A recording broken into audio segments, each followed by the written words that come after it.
Good morning to all of you. आज है 19 मई और 19 मई के जितने भी मोस्ट इंपॉर्टेंट क्वेश्चंस हैं करंट अफेयर्स के वो सभी हम लोग पढ़ने वाले हैं।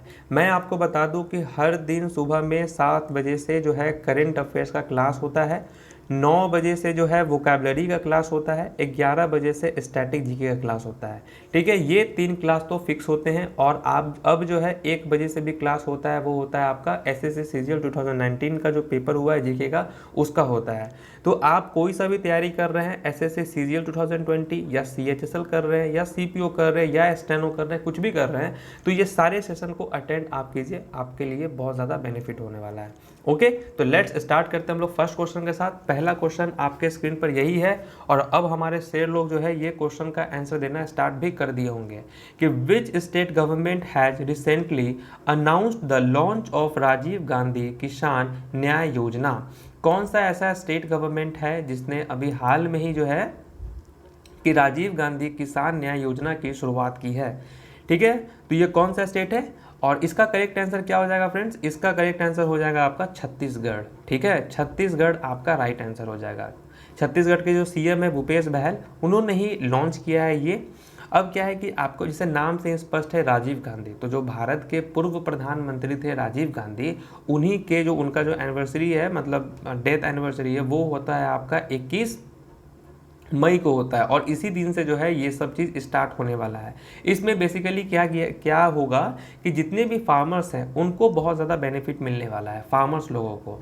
तो जितने भी फार्मर्स हैं कोविड-19 की वजह से जो अफेक्ट हुए हैं, उसके लिए सरकार क्या करने वाली है, उनके लिए 51 करोड़ रुपीज़ जो है डायरेक्ट बेनिफिट ट्रांसफ़र के माध्यम से जो है उनके खाते तक पहुंचाएगी। उनके मदद के लिए एक्चुअली इतना अमाउंट एलोकेट किया गया है।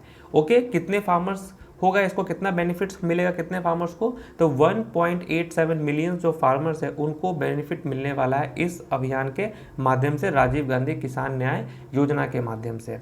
ओके, और 51,000 करोड़ जो है एलोकेट हुआ है फार्मर्स के लिए। याद रहेगा आपको, छत्तीसगढ़ इसका करेक्ट आंसर हो जाएगा। सेकंड क्वेश्चन है कि who has organised India and Bangladesh online conference recently. अभी देखिए, क्योंकि आपको भी पता है कि डिस्टेंस का पालन किया जा रहा है, तो अभी जो कुछ भी हो रहा है वो वीडियो कॉन्फ्रेंस के थ्रू में सब कुछ हो रहा है। तो देखिए, इंडिया और बांग्लादेश इन दोनों के बीच में जो अभी ऑनलाइन कॉन्फ्रेंस हुआ है, तो वो कौन सा ऑर्गेनाइजेशन ऑर्गेनाइज किया है, इसका आपको आंसर देना होगा। और इसका करेक्ट आंसर क्या हो जाएगा? इसका हो जाएगा एसोचैम। इसका करेक्ट आंसर क्या हो जाएगा? एसोचैम जो है इसका राइट आंसर हो जाएगा। ठीक है, अब देखिए एसोचैम इसका फुल फॉर्म क्या होता है, देखिए मैं आपको बताता हूँ इसका फुल फॉर्म क्या होता है।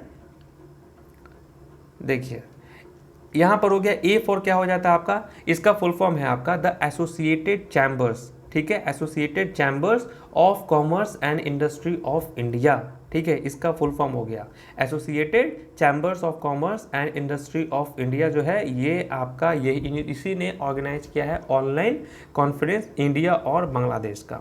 ठीक है, ये याद रहेगा आपको। अब इसका जो हेड क्वार्टर है, ये असम का जो हेड क्वार्टर है ये कहाँ है? न्यू दिल्ली में है। ओके, न्यू दिल्ली में ये जो है ऑर्गेनाइजेशन कब फाउंड हुआ था? 1920 में ये फाउंड हुआ था। टोटल इसमें 4,50,000 के से भी ऊपर इसमें टोटल मेंबर्स हैं। और ये किस टाइप का बिजनेस है? ये ट्रेड एसोसिएशंस है। और इसके प्रेजेंट टाइम पे जो प्रेसिडेंट है उनका नाम है निरंजन हीरानंदिनी, जो है इसके प्रेजेंट टाइम पे आपके प्रेसिडेंट हैं। ओके, फाउंडर इसके कौन थे? निरंजन हीरानंदिनी।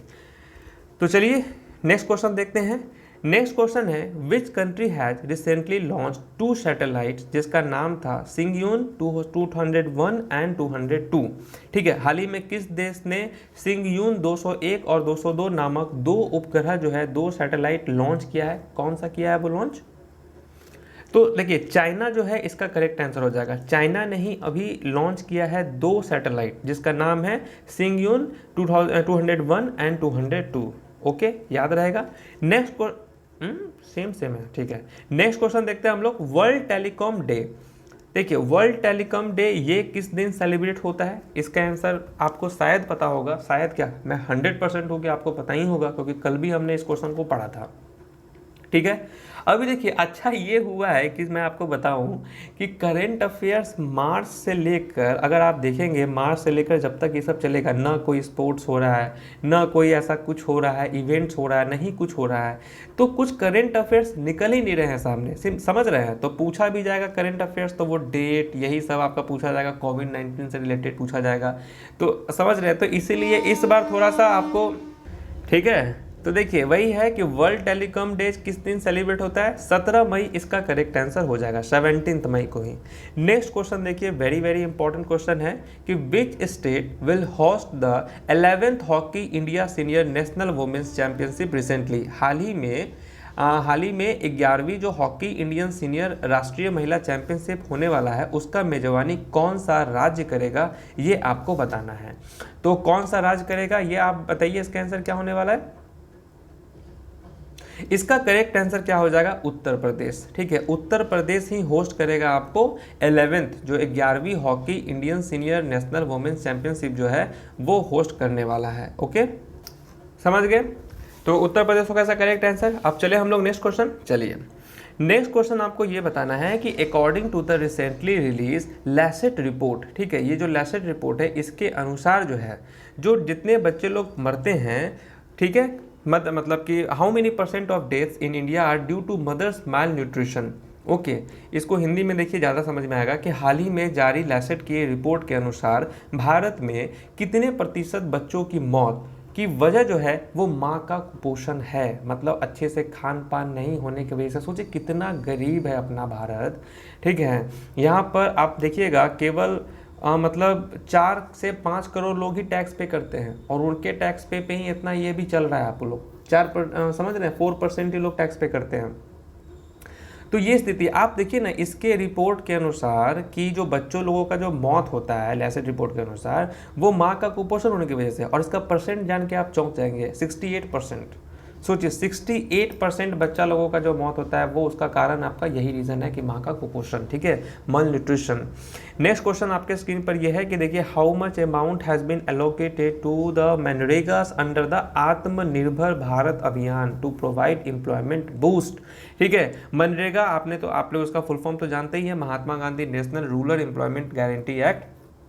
ठीक है, इसमें जो है कितना रुपीस एलोकेट किया गया है ताकि जो एम्प्लॉयमेंट है, आपको पता ही ना कि इसमें रोजगार मिलता है 100 दिन का, तो इसके अंडर में एम्प्लॉयमेंट जनरेट होगा।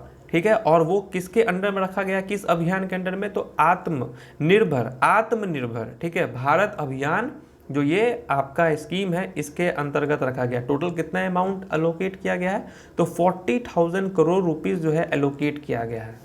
ओके, 40,000। नेक्स्ट क्वेश्चन है international museum day. International museum day ये हर साल किस दिन को मनाया जाता है, तो इसका देखिए 18 मई को हर साल इंटरनेशनल म्यूजियम डे सेलिब्रेट होता है। ठीक है, तो इसका मेन पर्पस क्या होता है, ये क्यों सेलिब्रेट किया जाता है, ताकि मतलब जागरूक किया जा सके, अवेयर किया जा सके, जितने भी म्यूजियम्स हैं उससे रिलेटेड फैक्ट्स होता है, जो भी कल्चरल होता है, जो भी मतलब एक तरह से उन सबको मतलब जागरूक करने के लिए ये इंटरनेशनल म्यूजियम डे में सेलिब्रेट होता है। और अगर देखिए हम लोग इस बार के थीम की, तो theme of international museum day 2020 का क्या था कि museum for equality, diversity and inclusion इस बार का थीम था। ठीक है, क्या था, museums for equality, diversity and inclusion जो है इस बार का थीम था। नेक्स्ट क्वेश्चन है कि which of the following has topped the 2020 UK annual rich list, the Sunday times rich list 2020। ठीक है, तो the Sunday times rich list 2020 के अनुसार कौन टॉप पे रहा है, पैसों की बात करें हम लोग तो, ठीक है, निम्नलिखित में से किसने 2020 यूके की वार्षिक रिच सूची the Sunday times rich list 2020 में शीर्ष स्थान प्राप्त किया है, तो ये कौन है, जेम्स डायसन जो है इसका करेक्ट आंसर हो जाएगा। James dance total 16.2 billion pounds के साथ जो है ये नंबर 1 स्पॉट पे हैं। Okay, James Dyson. Next question है कि बेंजामिन नेतान्याहू जो है has been sworn in as the 5th consecutive prime minister of which country. 5वीं बार वो लगातार जो है बेंजामिन शपथ ले रहे हैं प्राइम मिनिस्टर के रूप में, किस कंट्री का वो बन रहे हैं ये चीज़। ठीक है, बेंजामिन नेतान्याहू जो है ये 5वीं बार लगातार प्राइम मिनिस्टर बन रहे किस कंट्री का? यस, इजराइल इसका राइट आंसर हो जाएगा। इजराइल का जो है, इजराइल के वो 5वीं बार बन रहे हैं लगातार, रिकॉर्ड ही एक तरह से। ठीक है, चलिए क्वेश्चन ऑफ द डे में क्या क्या आपके सामने क्वेश्चन है वो मैं आपसे पूछ लूँ कि यरवेन जो है is the capital of which country, ये किसका कैपिटल है ये आपको बताना है। और जैसा कि मैंने लास्ट जो प्रीवियस क्लासेस में जो आपसे क्वेश्चन पूछा था उसमें बहुत सारे लोगों ने करेक्ट आंसर दिया था, मोस्टली करेक्ट आंसर दिया था आप लोगों में से बहुत सारे बच्चे लोगों ने। तो ठीक है, बहुत बहुत मुबारक हो, आप सभी का आंसर करेक्ट था। ठीक है, थोड़ा सा एक्चुअली क्या हुआ कि मैंने उन नामों का स्क्रीनशॉट नहीं लिया, इसलिए मैं यहाँ पर शो नहीं कर रहा हूँ, बट फिर भी हमारे जो फेवरेट स्टूडेंट्स हैं as usual Shubhangi, Prince, Surjeet, ये लोग सब हैं, सब इन लोगों का आंसर करेक्ट था। ठीक है, कल हम डेफिनेटली आपका नाम शो करेंगे अपने चैनल पे कि कौन कौन लोगों ने करेक्ट आंसर दिया था। ठीक है फ्रेंड्स, तो अब जाइए, फिर आप लोग 9 बजे आइएगा क्लास में, वोकैबुलरी हम लोग कर लेंगे। ठीक है फ्रेंड्स, मिलते हैं नेक्स्ट वीडियो में, तब तक के लिए ऑल द बेस्ट।